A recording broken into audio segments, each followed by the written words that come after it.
नमस्कार प्रिय दर्शकों, हाजिर हूं मैं जन्म कुंडली अध्ययन करने के लिए। एक जन्म कुंडली लेकर आप सबके सम्मुख उपस्थित हुआ हूं। ये जन्म कुंडली एक युवक की है। आइए हम सभी मिलकर इस जन्म कुंडली का अध्ययन करेंगे। मैं जन्म की तारीख आपको बता देता हूं, आप जन्म कुंडली का निर्माण कर लीजिए। जन्म की तारीख है 14 जनवरी 2003 और जन्म का समय है रात्रि 10:40। जन्म स्थान है गोहाना, हरियाणा। मैं जन्म काल के पंचांग से आपको अवगत कराता हूं। इन्होंने मंगलवार के दिन जन्म लिया, पौष मास में शुक्ल पक्ष की द्वादशी तिथि को। रोहिणी नक्षत्र के द्वितीय चरण का जन्म। मनुष्यगण वृषभ राशि भूमि तत्व की राशि है और शुक्र इस राशि के राशिश होते हैं। कन्या लग्न की कुंडली, वृषभ राशि। लग्नपति का जाकर के जन्म कुंडली के सुख भाव में और सुखपति का जाकर के जन्म कुंडली के लाभ भाव में, तो वहीं लाभपति का जाकर के जन्म कुंडली के भाग्य भाव में उच्च राशि में बैठना अत्यंत श्रेष्ठ। अब देखा जाए तो इस कुंडली में भाग्येश जो शुक्र बनते हैं वो जाकर के कुंडली के तृतीय भाव में बैठ करके भाग्य भाव पर अपनी दृष्टि डाल रहे हैं। तो भाग्येश की दृष्टि का भाग्य भाव पर पड़ना यह भी अत्यंत श्रेष्ठ। विशेष करके शुक्र इस कुंडली में धनेश और भाग्येश बनते हैं और जाकर के पराक्रम में बैठे हुए हैं। अब जरा गौर करिए कि कन्या लग्न की कुंडली, राशि इनकी वृषभ, लग्नपति चतुर्थ भाव में बैठे हैं 23 अंश 33 कला के साथ। देव गुरु बृहस्पति इस कुंडली में वक्र अवस्था में, उच्च राशि में वक्र अवस्था में हुए हैं, जो कि बहुत अच्छा नहीं है, परंतु बुध का वक्रत्व ठीक माना जाएगा। वहीं शनिदेव भी इस कुंडली में वक्र अवस्था में हैं और चलित में देखा जाए तो ये शनिदेव 10वें भाव का फल दे रहे हैं। प्रिय दर्शकों, सबसे पहले तो जान लीजिए कि इनका जो जन्म हुआ है वो शुक्ल पक्ष की द्वादशी को हुआ है। सो चंद्रमा इनका शुभ ग्रह माना जाएगा और बलि चंद्रमा भी माना जाएगा, क्योंकि ये चंद्रमा कहीं ना कहीं देखा जाए तो अब पूर्णिमा के करीब पहुंच गया है।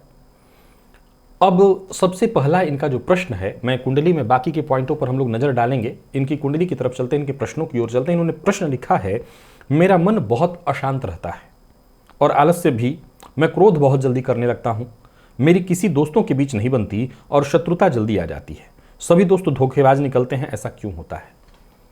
देखिए, इस सवाल का जवाब मैं जन्म कुंडली से सिद्ध तो कर देता हूं, लेकिन यह बात बहुत जरूरी है जानना कि धोखेबाज का क्या मतलब है। अगर कोई, उदाहरण से आपके मित्र ही सही, अगर अपने हित की सोचते हैं, अपने स्वार्थ की सोचते हैं, तो वो धोखेबाज कैसे हो सकते हैं? इस दुनिया में हर व्यक्ति अपने हित की सोच रहा है, तो वो आपके शत्रु और आपके दोस्त, इनके लिए भी तो यही नियम लागू होता है। जब आप अपने लिए ही सोचते हैं तो आपके शत्रु और आपके मित्र भी अपने लिए सोचते हैं, वो अपना हित देखते हैं, तो धोखेबाज कैसे हो सकते हैं? चतुर्थ भाव में बुध का बैठना और चतुर्थ भाव की स्थिति पर जरा नजर डालिए। मंगल, केतु और इधर सूर्य ने चतुर्थ भाव को पाप मध्यत्व में ले लिया है। एक दूसरा, देखिए इस पूरी कुंडली में कई ऐसे पॉइंट हैं जो आप बहुत ध्यान से सुनिएगा और समझिएगा, जहां देव गुरु बृहस्पति इस कुंडली को कमोबेश कमजोर करने की तैयारी में है। ये देव गुरु बृहस्पति 21 अंश पर आश्लेषा नक्षत्र में उच्च राशि में वक्र अवस्था में नीच के समान फल देने वाले हैं। यानी देव गुरु बृहस्पति इस कुंडली में कई तरह की परेशानियों को जन्म दिलाएंगे। ये मित्र भाव के स्वामी होकर के जाकर के लाभ भाव में बैठे हैं। वैसे तो धन इत्यादि के मामले में बहुत अच्छा होगा, भूमि भवन वाहन का सुख होगा, लेकिन जो गौर करिए मेरे कार्यक्रमों को अगर आप देखते हैं तो आप लोगों ने सदैव सुना होगा, मैं कहा करता हूं कि ग्रहों का विशेष दुष्प्रभाव जब बात रिश्ते की आती है वहीं पर पड़ती है। जहां रिश्ता ना हो, जहां भौतिक सुख सुविधा हो, वहां ग्रह अपना कोई विशेष दुष्प्रभाव नहीं दिखाते, लेकिन जहां बात रिश्ते की हो, चाहे मित्रता भी एक रिश्ता है, तो उस जगह पर ये अपना प्रभाव दिखाते हैं। अब सवाल उठता है कि आपका स्वभाव चिड़चिड़ा, जिद्दी, गुस्सैल या आपके मानसिक अशांति के पीछे क्या कारण है? अगर आपकी चंद्र कुंडली का निर्माण कर लिया जाए तो लग्न में ही शनि, चंद्रमा और राहु, ये 3 ग्रह दिखाई पड़ेंगे। जन्म कुंडली में तो ऑलरेडी ये तीनों ग्रह बैठे हुए हैं 9वें भाव में। चंद्र कुंडली का अगर हम निर्माण करते हैं तो आपके व्यक्तित्व में ही ये तीनों दिखाई पड़ जाएंगे। जन्म कुंडली में अध्ययन करते समय ये बात सदैव ध्यान रखिए कि जैसे लग्न आपके व्यक्तित्व को प्रदर्शित करता है, वैसे ही चंद्र कुंडली अर्थात चंद्रमा जहां बैठे हैं जिस भाव में, जिस लग्न में, वो आपके व्यक्तित्व को प्रदर्शित करता है। आमतौर पर देखा जाए तो कन्या लग्न के जातक बहुत हद तक मिलनसार तो होते हैं, लेकिन मैंने अपने कार्यक्रम में बहुत पूर्व में आपको एक पॉइंट याद कराया था और बताया था कि कन्या के स्वभाव में एक समस्या है द्विअर्थी बोलना, और अपने द्विअर्थी बोलने के कारण ये सदैव लोगों को अपना शत्रु बना लेते हैं। द्वितीय भावपति वैसे तो इनकी कुंडली के तृतीय भाव में जाकर के बैठे हुए हैं। द्वितीय भाव पर यदि इस कुंडली में देखा जाए तो आपको किसी भी ग्रह की दृष्टि द्वितीय भाव पर दिखाई नहीं पड़ेगी। आप नजर डालें तो इनकी कुंडली में दूसरे भाव पर आप किसी भी ग्रह की दृष्टि नहीं देखेंगे। तो आमतौर पर देखा जाए तो द्वितीय भाव कहीं ना कहीं इनकी कुंडली में सुप्त अवस्था में भी है। तो आप कहीं ना कहीं ऐसा बोलते होंगे। सुप्त अवस्था का भी दुष्प्रभाव है, गौर करिएगा। जन्म कुंडली में जब द्वितीय भाव में पाप ग्रह हो तो वाणी में कड़वाहट आती है, ये आप जानते हैं। लेकिन अगर ये भाव सुप्त है तब भी जातक के अंदर अभिव्यक्ति की कमी आएगी, वो सत्य भी होगा, सही भी होगा, तो अपना पक्ष, अपनी बात सबके सामने नहीं रख सकेगा। यह भी एक बहुत बड़ी विडंबना है। जरा सोच के देखिए कि आपका मन अशांत रहता हो, आपका मन चिड़चिड़ा होता हो, आप सोचते कुछ और हैं, होता आपके साथ कुछ और है, और कई बार सामने वाला आपके लिए समझ कुछ और लेता है। यह पहला कारण। आलस्य की बात जहां तक आए तो सीधी सी बात है, यदि आपकी कुंडली को देखा जाए तो शनि चंद्रमा एक साथ राहु के साथ बैठने के चलते ये दीर्घकालिक रोग को भी प्रदर्शित कर रहा है, मानसिक अशांति, चिड़चिड़ापन को भी, दीर्घकालिक रोग को भी, आलस्य वगैरह भी इसी के कारण। शनिदेव का लग्नगत होना, मैं लग्नगत जब जब कहूंगा ये चंद्र कुंडली को समझ लीजिएगा आप लोग, तो लग्नगत होना जातक के जीवन काल में हर चीज को विलंबित कर देता है, और विलंब भी आलस्य का ही द्योतक है। तो इसके कारण यह स्थिति आपके जीवन काल में उत्पन्न हो रही है। अब एक और बात आपको बताना चाहता हूं। देखिए, अगर हम किसी दूसरे पर उंगली उठाते हैं, जैसा आपने अभी भी कहा कि आपके सभी मित्र धोखेबाज होते हैं, तो जरा सोच के देखिए कि क्या बिना कमी, आपके भीतर बिना किसी कमी, आपके मित्र धोखेबाज हो सकते हैं? इसका मतलब है कि संभव है आपके भीतर भी कुछ कमी होगी, तो पहले उस कमी को दुरुस्त करने का प्रयत्न करिए। निसंदेह आपके मित्र, और मेरे अगर कार्यक्रम आप देखते हैं तो मैं तो हमेशा कहा करता हूं कि आपके मित्र आपसे बड़ा कोई हो ही नहीं सकता है। कोई बात नहीं है, मैं अभी बीसीए की पढ़ाई कर रहा हूं, पढ़ाई में भी मन नहीं लगता, मन अशांत होने के कारण क्या मैं सफल हो पाऊंगा और आगे कौन से क्षेत्र में जाऊं? राहु की दशा है साहब, डिग्री मिल जाए यही मैं बहुत मानता हूं, क्योंकि पढ़ाई तो होने से रही और नहीं ही हो रही है। 2015 से 2033 तक आपको राहु की दशा है। राहु इस लग्न के कारक ग्रह हैं। कन्या लग्न में राहु को सर्वाधिक कारकत्व प्राप्त है। वो राहु नवम भाव में बैठे, उच्च शिक्षा भाव में और अपनी उच्च राशि में, परंतु वो पढ़ाई नहीं होने देंगे। कारण वो चंद्रमा के साथ आ गए हैं, और चंद्रमा के साथ होने के कारण इस पर आपके मन पर उसका प्रभाव पड़ रहा है, और शिक्षापति भी उन्हीं के साथ आए पड़े हैं। क्योंकि देव गुरु बृहस्पति उच्च राशि में वक्र अवस्था में चले गए हैं, नीच के समान। सो इस कुंडली में उच्च शिक्षा में कहीं ना कहीं बाधा है, और उच्च शिक्षा पूर्ण होते मुझे दिखाई नहीं पड़ रही है। यानी कुल मिलाकर के अगर आप बस डिग्री भी भर ले लें तो भी इसको मैं श्रेष्ठ ही मानूंगा। आप बीसीए की बस पढ़ाई करिए, और मन शांत तो आप जितनी भी बार कहेंगे वो तो बस समझ लेने की बात है कि आपकी कुंडली में शनि और चंद्रमा और राहु की जो युति है रोहिणी नक्षत्र में, वो अपने आप में मानसिक अशांति, परेशानी। आप मेरे कार्यक्रम को अगर देखते हैं तो एक और सूत्र बताया था कि चंद्र राहु की युति हो और किसी पाप ग्रह की दृष्टि पड़ती हो तो ऐसे जातक के जीवन में उसके घर का मुखिया, उसकी अस्वाभाविक या आकस्मिक मृत्यु हो जाती है। आपकी कुंडली में चंद्र राहु की युति पर मंगल केतु की दृष्टि है, विशेषकर मंगल की दृष्टि का पड़ना चंद्र राहु की युति पर, ये मानसिक अशांति के साथ साथ मुखिया को, घर के मुखिया को कष्ट देने वाला माना गया है। और मानसिक अशांति तो ये जीवन पर्यंत आपको देने वाला है। मुझे किस में सफलता मिलेगी, नौकरी में या व्यापार में? क्या सरकारी नौकरी के योग है? अगर बिजनेस करूं तो कौन सा, किसमें लाभ होगा? देखिए, कन्या लग्न की कुंडली है, लग्नपति जाकर के चतुर्थ भाव में बैठे हैं और चतुर्थपति जाकर के लाभ भाव में। मुझे तो ऐसा लगता है कि आपको व्यापार की ओर जाना चाहिए। आपकी कुंडली में सूर्य की स्थिति को देखें तो वो सूर्य आपकी कुंडली के पंचम भाव में जाकर के बैठे हुए हैं 0 डिग्री के साथ मृत अवस्था में। शनि की राशि में बैठे हैं, और शनि आपकी कुंडली में बाल अवस्था में बेहद कमजोर है। फलतः सरकारी नौकरी मिलने में इस कुंडली में दिक्कत है। और मैं आपको बताते चलूं कि षडबल में सबसे कमजोर आपका सूर्य है। वैसे तो आपका सूर्य वर्गोत्तमी है, परंतु षडबल का सबसे कमजोर ग्रह बन गया है। इसके पीछे कई सारे कारण है। पहला, आपका जन्म रात्रि का है, रात्रि में सूर्य को बल नहीं मिल पाता। दूसरा, सूर्य वैसे तो अपने भाव में बैठे हैं, अगर देखें तो कालपुरुष की कुंडली में पंचम भाव में सिंह राशि होती है, परंतु वो जिसकी राशि में बैठे हैं उसका राशिपति कमजोर, और गुरु की जो उच्च राशि में वक्रत्व हासिल करके गुरु ने नीच दृष्टि डाला, नौमांस में भी गुरु नीच के हैं। ये कहीं ना कहीं आपके शिक्षा सफलता को बाधित करने वाला है। तो सरकारी नौकरी की तरफ जाने की मैं बहुत सलाह तो आपको नहीं दे रहा हूं।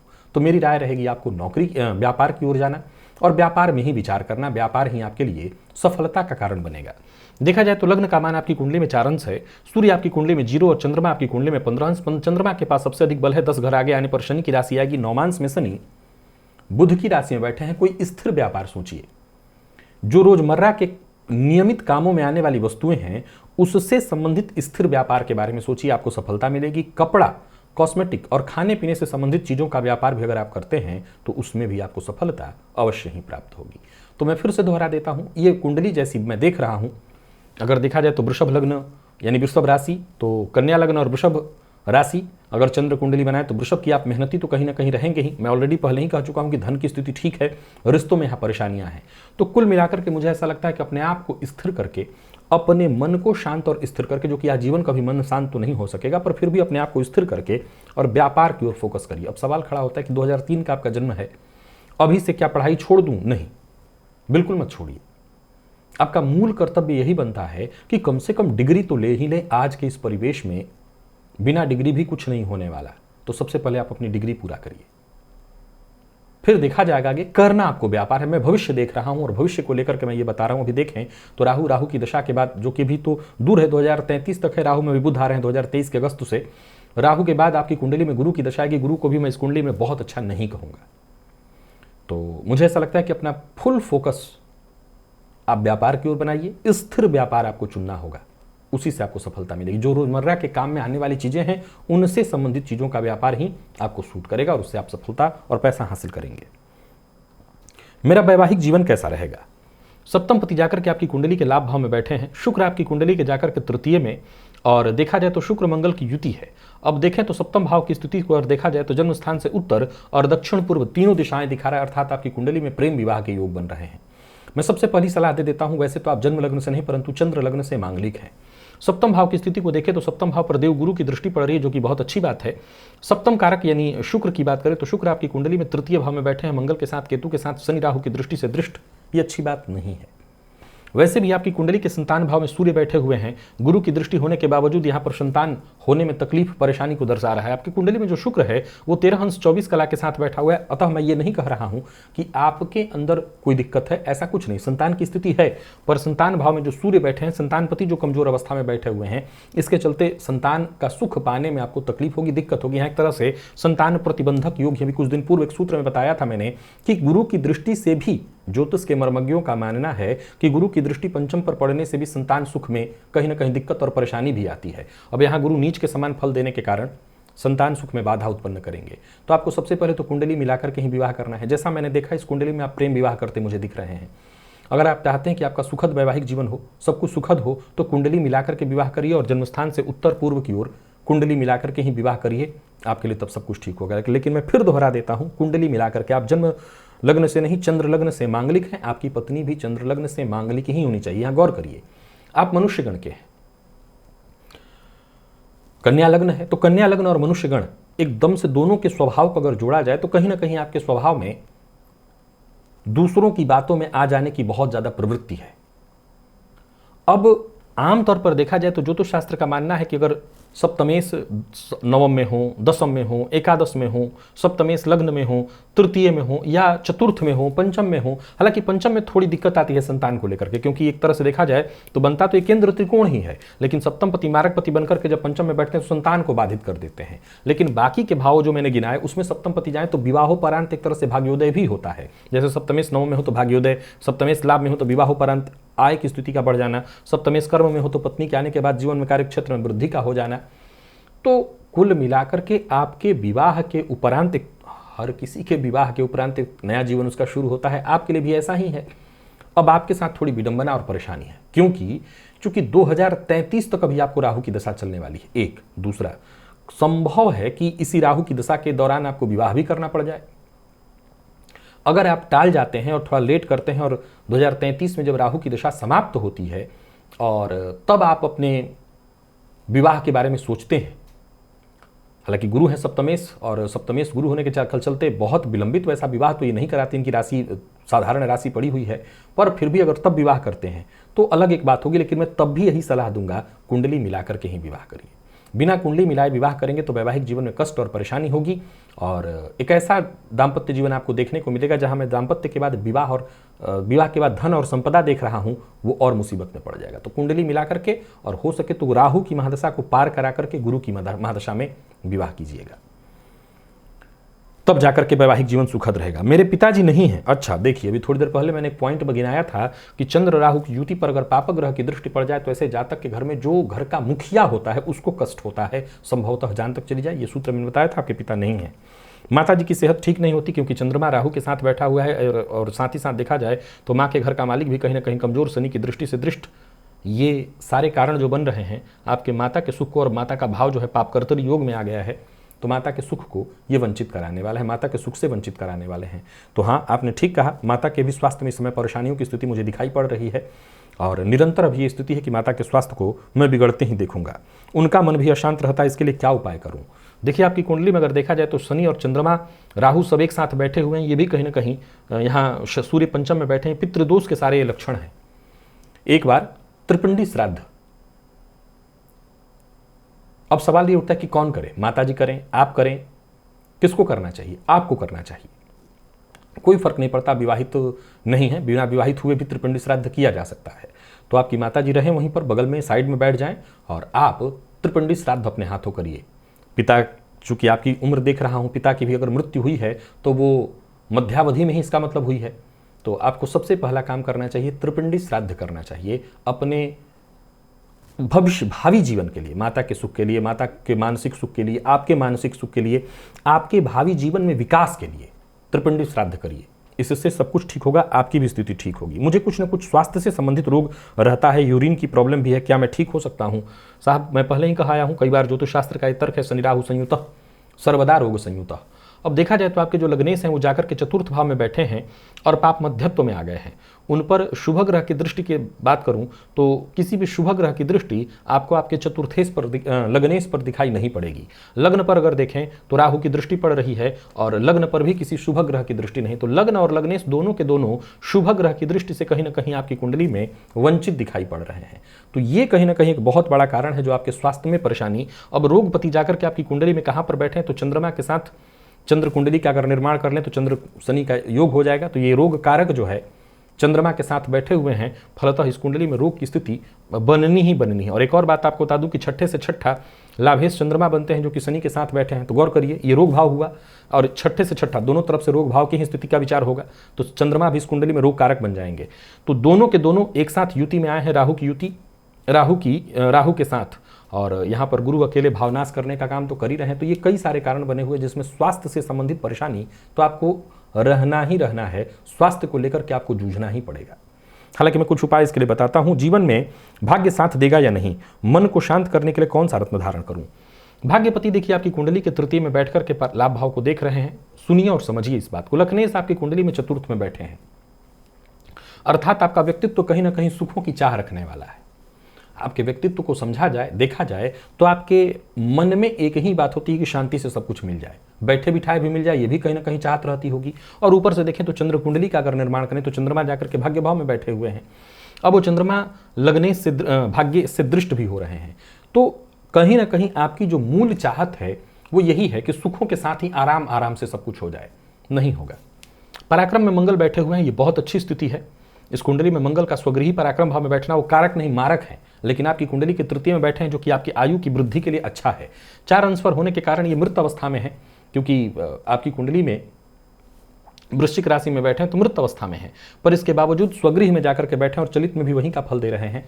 फलतः ये मैं बहुत अच्छी स्थिति आपकी कुंडली के लिए मानता हूँ, ये आयु की वृद्धि ही करेंगे। सो मूल सूत्र आपको हमेशा ये ध्यान रखना है कि पराक्रम, संघर्ष, कन्या लग्न के जातकों के पास जो मूल क्षमता होती है मैनेजमेंट की, आपका विवेक, आपका दिमाग इस बात की सूचना देता है कि आप परिस्थितियों को चाहे वो कितनी भी बिगड़ी क्यों न हो अपने अंडर में ले लेते हैं और उसको सुधार लेते हैं। यही आपकी क्षमता है और यही आपके विकास का रास्ता। इसको चुनिए।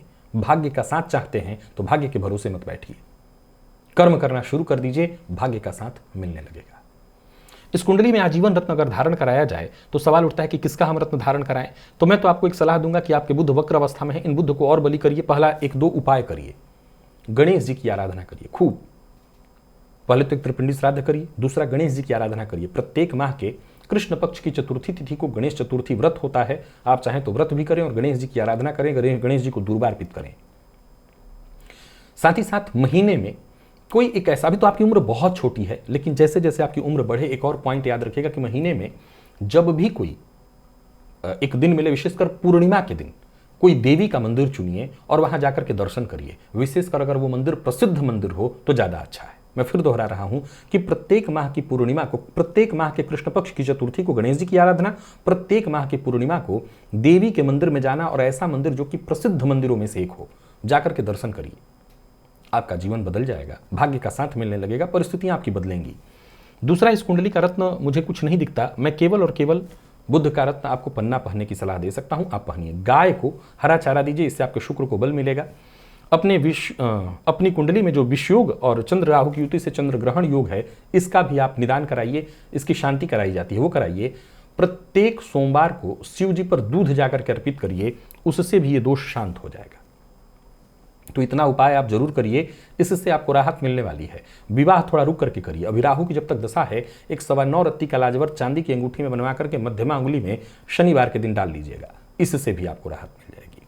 तो ये सभी उपाय करिए, पढ़ाई किसी तरह पूरा कर लीजिए और अपने खुद के व्यापार को आगे बढ़ाने में लगी। मैं जैसा कहा कि 2023 के अगस्त के बाद एक योग आ रहा है, अगर आप चाहें तो खुद का व्यापार सेटअप कर सकते हैं, तो खुद के व्यापार की ओर बढ़ जाइए, यही आपकी सेफ्टी और इसी में आपकी सुरक्षा है।